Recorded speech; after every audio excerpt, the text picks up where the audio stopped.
Dr. Hatch, it is an honor and a privilege to be able to sit down with you and talk about your history and your legacy. You are here in Boston as we get ready to honor you with the President's Award from the Massachusetts League of Community Health Centers for your journey, for your legacy in community health and civil rights and social justice, and in launching the community health center movement. So one, I just want this to be a conversation. I want to have a chance to fill in some of the context of the books I've read about your tremendous contribution to the movement. One of the places I'd like to start, Dr. Hatch, is just with your personal story. I read about your time in Kentucky, where you were the first student in the law school at the University of Kentucky, and the challenges you went through there. Can you share a little bit about that history? Yes. I was, I think, about 18, 19 years old. Performed well on the law school exam. So I was accepted at the University of Kentucky.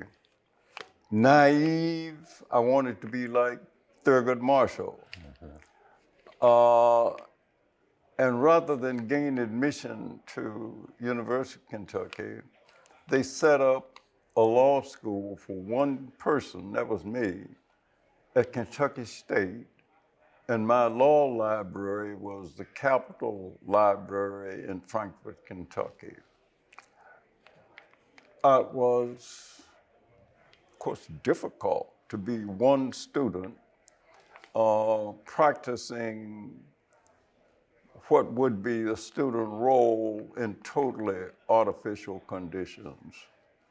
So after a while, and by and by, I think it was about a year, Thurgood Marshall and a team of lawyers from Howard University sued in my interest. And the court agreed, hey, this is not law school, this is a scam, and you're wasting this young man's time. Eventually, the second year, I got transferred to the University of Kentucky. It was 1948. They had a desk for me in the library. So I really was not integrated in the student body. I was the only black, and I was segregated even after I got into the University of Kentucky. Wow. It was difficult. My relatives did the best they could to keep me eating. So after, I think it was a year of that type experience, I withdrew, went to the military to get a different perspective of my nation. Mm-hmm. And I did meet this team of black lawyers who I wanted to be like them. Yeah. And without a shot. So I kind of put that book down, went to the Army, and came back to life about 5 years later with different hopes and dreams. Yep, and you were in Korea. You had served in Korea. Yes, I was in Korea. And, always learned. Mm-hmm. While I was in Korea, I think it was a French Catholic mission wanted somebody to teach American history, and I volunteered. And it brought about interaction with Korean people, Korean students, and eventually visiting their home and eating, stuff like that. Yeah. So I would put it on the plus side in terms of experience, and I met men from all over this nation. Okay. So when you returned from war, you returned from Korea, and then you were trying to figure out what to do next. I know you were a community organizer and a youth coordinator. After some training, I finished college, got a bachelor's degree at Knoxville in Tennessee, whose main objective was training school teachers for mountain blacks in Tennessee and Kentucky, West Virginia.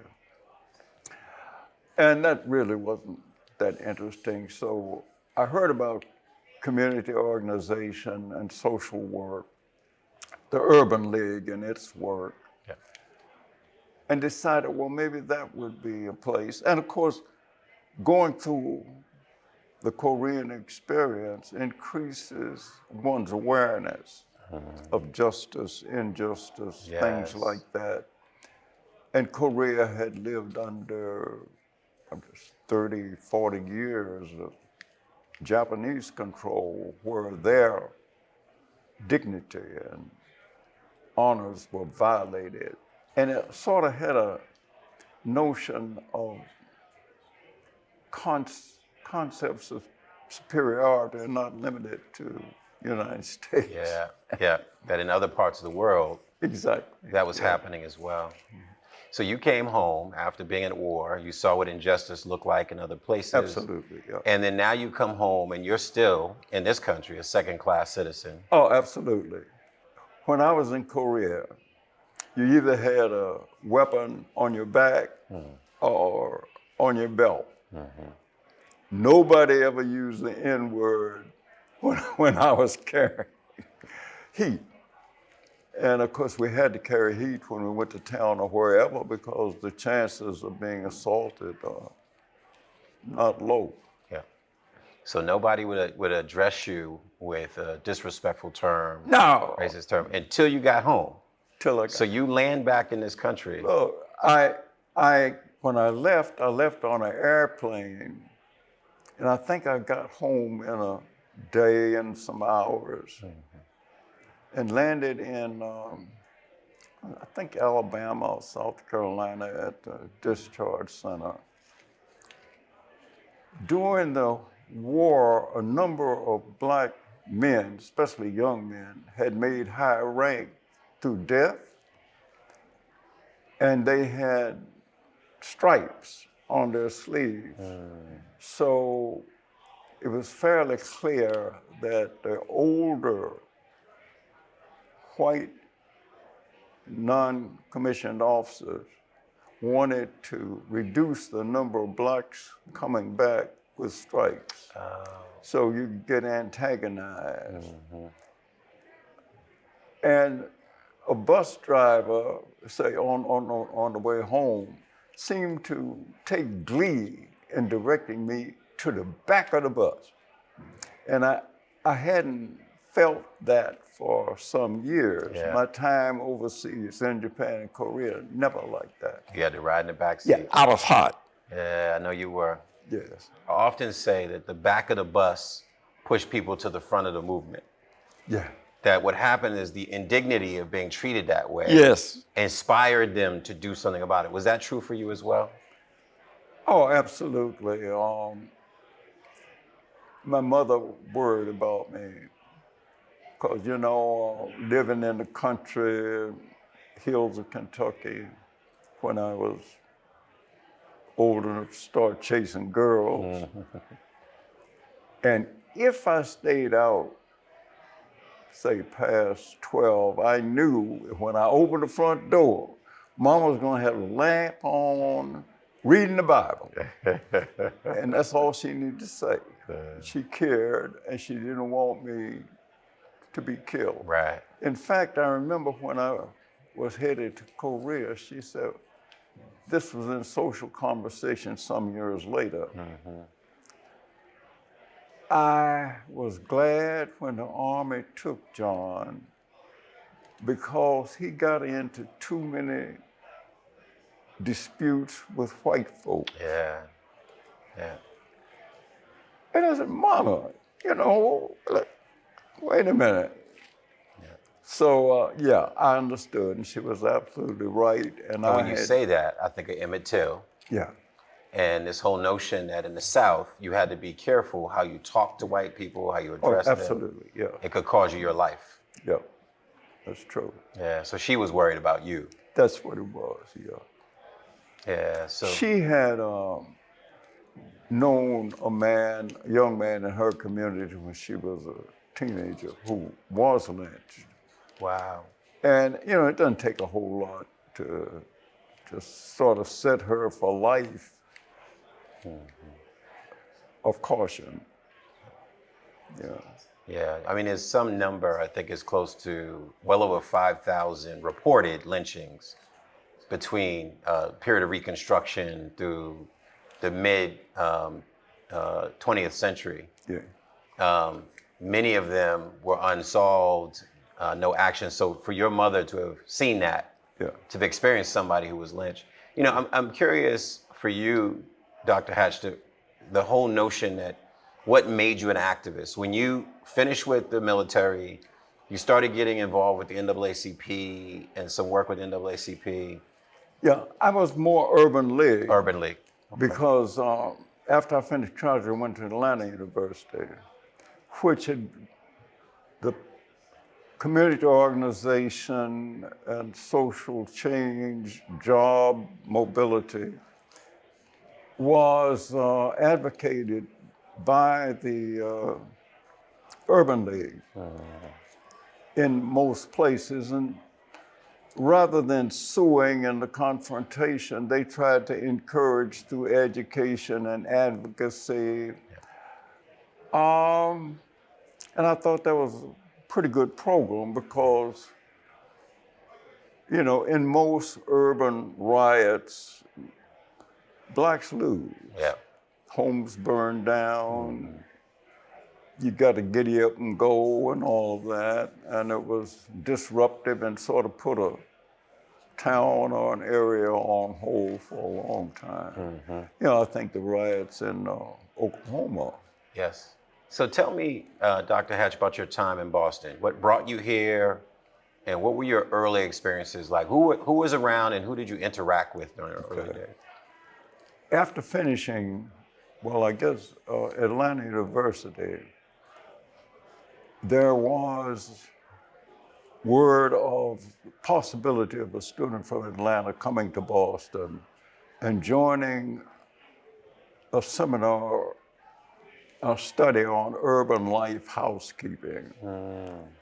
And some of my fellow scholars came from Brazil, from Egypt, England, France, I think Peru. And around the world, urban problems have similarities: crowding, crime, housing, exploitation, and recreation, fresh air for children. I think this became an urban problem with the Industrial Revolution. Yeah. And has continued up to the present time because the forces that cause people to move around are still out there. Are still there. We look at whole nations almost vacated because people are rejecting poverty in the countryside, and they go to town and think it's going to be all right. Yeah. Yeah. Yeah. So Boston. Boston to me was kind of like a promised land because not only did we get a chance to read the books of some of these social change agents, we actually had seminars with them and with each other. We had a lot of discussion and had practical hands-on work, organizing people in communities, hopefully, to deal with some of the urban housekeeping issues: safety, recreation, avoiding delinquency in children. And some of the things I've done, I'm absolutely proud of. Say, getting a house repaired costs a good bit of money even then. And I can't remember the name of the school now, I'm sorry about that. But the black men who had houses were just struggling, And I was able to arrange a course at, I think it might have been some institute, to give these men the basic skills to fix windows, repair locks, do some cementing, and just maintain their house at a much higher level without the cost. So that kind of sped off. And then there were other projects like the exploitation of women by pimps. These were when women were coming out from North Carolina with the promise of $50 a week. Well, if you're in Farmville, North Carolina, that sounds like a fortune. Yeah. but many women were exploited. And the cops said, well, we don't quite know how to handle it. So I began to talk to some of the ladies I knew in the community who would see a girl ease off into prostitution, perhaps. And she would say, come here, honey, I need to talk to you. Or if a child looked like after school they didn't have no need, why don't you come in, I'll give you a sandwich. And then when mama came and said, oh, you got such a wonderful child and all of that. Well, those women formed sort of a network. They advocated planting flowers in flower boxes and making sure the streets were clean. So they were the urban housekeepers. Many of them were migrants from the South themselves. And a guy named Charlie Liddell, Mel King also worked for him. I knew Charlie well. Charlie said, well, John, I think we can get maybe 3 or 4 more social workers to sort of help you on some of this. And I said, look, Charlie, I appreciate that. We need more help and energy. I said, but what I hope you will approve is identifying some of these ladies in the community who've been doing this helping thing for a generation.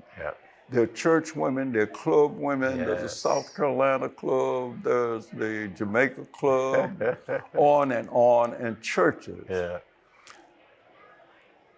And of course they said, yes, we care about it. And so they began to identify places where women coming in on Thursday could get a safe overnight. And then an invitation to come to church on Sunday. It didn't always work out. But the impact of what happened,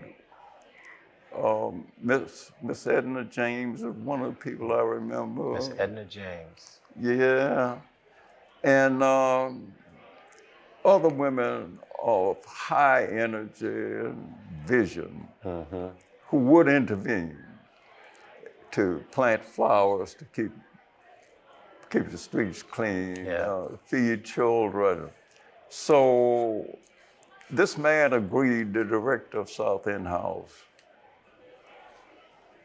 to not put the money on the social workers from Harvard and so forth, but to set up a training program for community leaders. And hire them for up to 15 hours. I think it was 20 hours a month. Didn't want them to be regular employees, but to do what they'd been doing. And hopefully to move the system a few notches. And it happened. When an agency lady said to Miss Edna, well, we got to help these girls to go back home where they belong. Well, Miss Edna came up from South Carolina, and in expressing her outrage at that statement, may have violated the delicate norms of the person who had suggested we got to help them to get back home. White person. Yes. And of course, pretty soon, people said, Charlie, what are you doing, hiring these women who use that kind of language when they become a little upset? Of course, I was delighted because the word got around. But after a while, by and by, some of these ladies, you ever know Paul Parks? Yes, Paul Parks is famous. Boston legend. Well, Paul Parks was a good man. And one of the things the ladies suggested was, we will provide training to these young ladies that will enable them to get into communities that can truly afford help. And who better to teach these girls than the madams out in the burbs that lived in the big houses. And they came in at the beck and call of the people who used to work for them are still dead. I know my parents needed some help one time in paying the bill, and these are the people I would go to for part-time work. But at any rate, it happened, and these ladies from the burbs with some bucks came in to teach the course on how to be a house helper, House helper, yeah.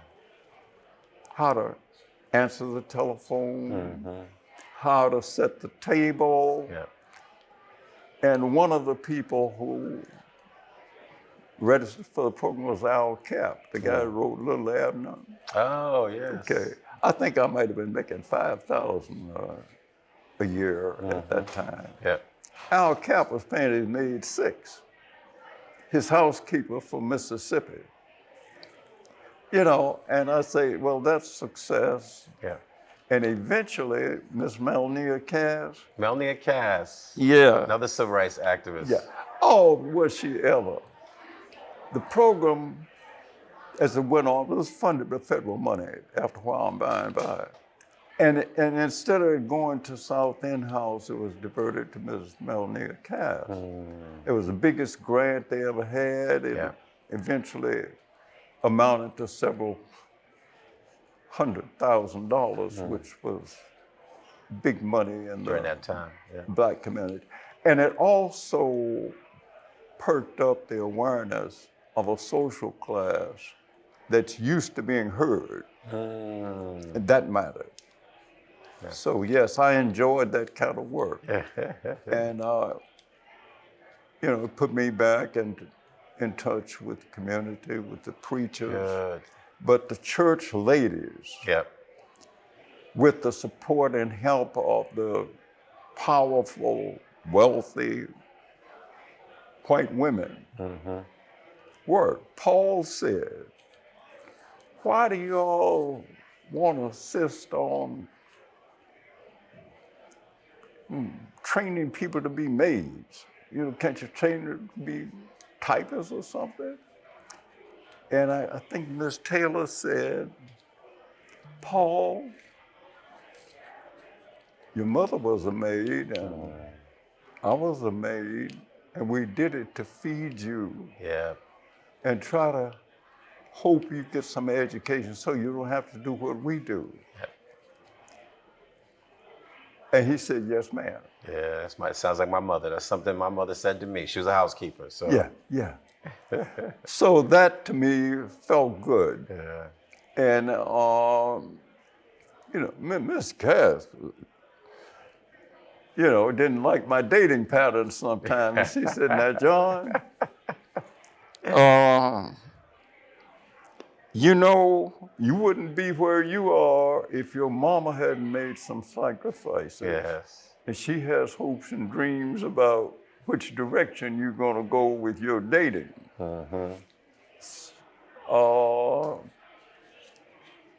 I thought that was a terrible intrusion, but she spoke truth. Yeah. So, yeah, I enjoyed that. So you talked about some of the local legends. You talked about Mr. Parks. You mentioned Mel King and the work that he was doing at the time, and of course other folks in and around the city. Yeah. I'm curious. You mentioned Miss Dorothy and the work that she was doing, and I want you to Dorothy share that Fairbanks, story. yeah. Her story is that she was, I think, the first Black woman to finish Tufts Medical School in 1924. She lived on Beacon Hill.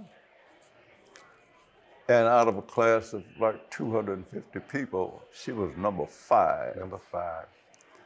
Couldn't get a job in Boston. Eventually went to Washington, got a job in pediatrics, I guess was. And eventually became the chairman of that department. Was active in a sorority. And as a sorority sister, told Dorothy in a letter about the horrendous deaths that were occurring in plantation country with poor women and the death rates. And she thought it was uncommon and that, unnecessary. Dorothy responded on a visit, and they traveled around the country. The woman was uncommon in her writing skills, her use of the language, her documentation of what she was doing and why. She obviously had outstanding skills in medical care, but also in communication, because she had to deal with the doctors already there. Yeah. She had to deal with preachers and lodge owners. And eventually she thought that if she could get some of the burial societies interested in health care, that they might have the energy and support to provide more sophisticated types of health care. And that led to the establishment of the Taborian Hospital in Mount Bayou. Among many people's, a good funeral is just simply important. I know in Boston, I was talking to some people, I think at Mary Ellen McCormick, about health care and exercise and all this. And I said, well, John, that's good, and we appreciate you talking to us. I said, but you know, what we're really concerned about is having a good going away party. The activities that occur around death and burial are just kind of universal. Yeah, it's universal. Yeah. Yeah. So when I think about Miss Dorothy, you know, I talk often about the intentional effort that this country did to eliminate Black universities, medical schools, Yeah. Flexner Report, 1910, Yeah. 1910, 1911, and how it, you know, relegated us to only a few Black medical schools, a few medical schools, two, Meharry and Howard. Yeah. And, you know, when I think about what that did, because we needed doctors who knew our culture, who knew our communities. And unfortunately, as you got ready to launch the community health center movement Yeah. in the 1960s, we didn't have a cadre, a wealth of Black doctors because of that. Yeah. So you were at the Health Equity Trends Summit yesterday, and we were honored to have you as we try to make a movement. We're pushing for a movement in Massachusetts to eliminate the disparities that exist between Black and Brown. That was outstanding. We'd love to know your thoughts on the day. Yeah. No, it's precision. I'd never seen a group of people come together with as much sophistication of what the mission is about than I did yesterday. Wow. It was really just a wonderful experience to see. And you got a bunch of women stirred up, knocking on doors. Yeah. And at least in my life experience, African American women will move. Dr. Martin Luther King, 1966, Chicago, Yeah. at the Medical Committee for Human Rights, is known for a quote. He said, of all the forms of inequality, injustice in health is the most shocking and inhuman. Yeah. You were a part of this movement. You were part of those organizers during that time. What is the thing that you learned from the movement that you think we need to understand today? I think the folks who will see this want to know what you think we should be focused on right now.